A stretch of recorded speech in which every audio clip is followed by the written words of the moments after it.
नौजवान साथियों, माता और बहनों और भारतीय जनता पार्टी के बहुत ही लाभु कार्यकर्ता बंधुओं, सबसे पहले तो इस व्यस्त समय में आप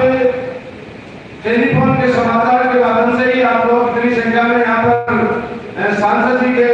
विचार सुनने के लिए पहुंचे। मैं आपका हृदय से आभार करता हूँ और आपका बहुत बहुत धन्यवाद करता हूँ। कार्यकर्ता बंधुओं, आज मेरे से पहले वक्ताओं ने आपसे सभी से अपील की है और मैं भी आपसे निवेदन करना चाहता हूं कि अपने अपने गांव में अपने अपने बूथ को संभाल करके और साइड की रिश्तेदारियों में भी हमारे आपस में कन्या की अकेली में, अकेली के कन्या में, कन्या की महेंद्रगढ़ में, अकेली की नागौर में, पूरी लोकसभा में आपस में रिश्तेदारी है। तो मेरा आपसे निवेदन है कि सभी रिश्तेदारों को समझा करके और सबको कह करके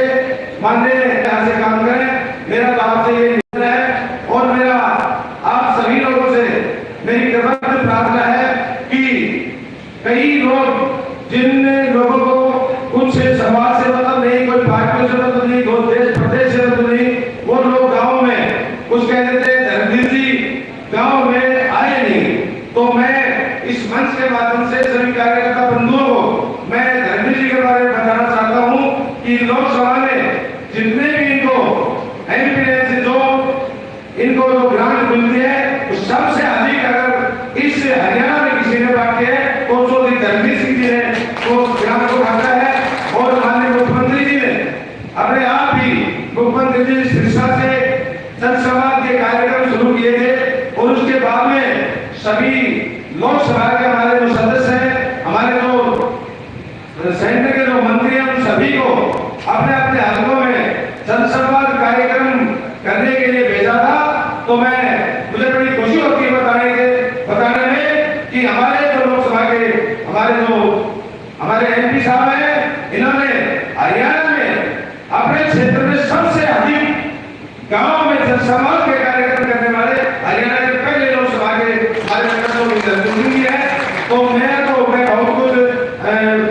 न बताते हुए आप सब लोगों को, सभी बातों को, सरकारों ने क्या क्या काम किए, कितने सेंटर ने काम किए, कितने हरियाणा की सरकार ने काम किए, आप सब लोग भली भांति आप सबको पता है। तो मेरा आपसे निवेदन है कि अपनी जो भी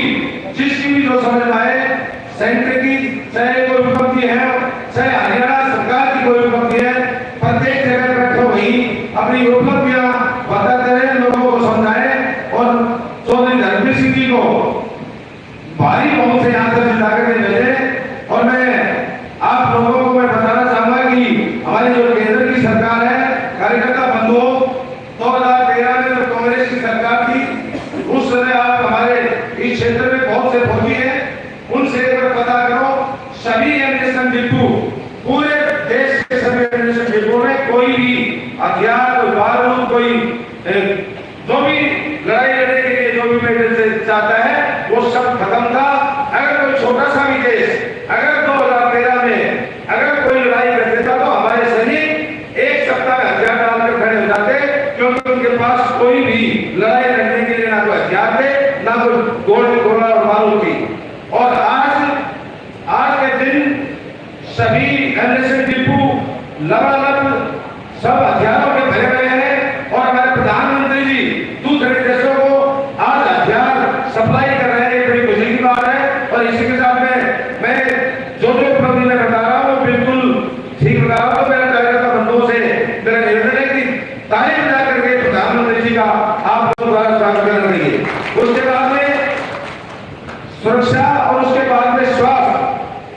एक एम्स जवाहरलाल नेहरू जी के और इंदिरा गांधी के टेम में एक पूरे हिंदुस्तान में दिल्ली में बढ़ाई थी। उसके बाद में 5 एम्स माननीय अटल बिहारी वाजपेयी जी की सरकार 2009 से 2005 तक बढ़ाई। और उसके बाद में 16 एम्स माननीय प्रधानमंत्री नरेंद्र मोदी जी ने पूरे देश में 16 नई एम्स बढ़ा करके तैयार कर दी। और मुझे बड़ी खुशी वाली बताया कि हमारे छोटे से राज्य में 2 एम्स हमारे अभी पीछे कुछ दिन पहले मालदा में इसका उद्घाटन प्रधानमंत्री जी द्वारा किया गया। मैं इस मंच के माध्यम से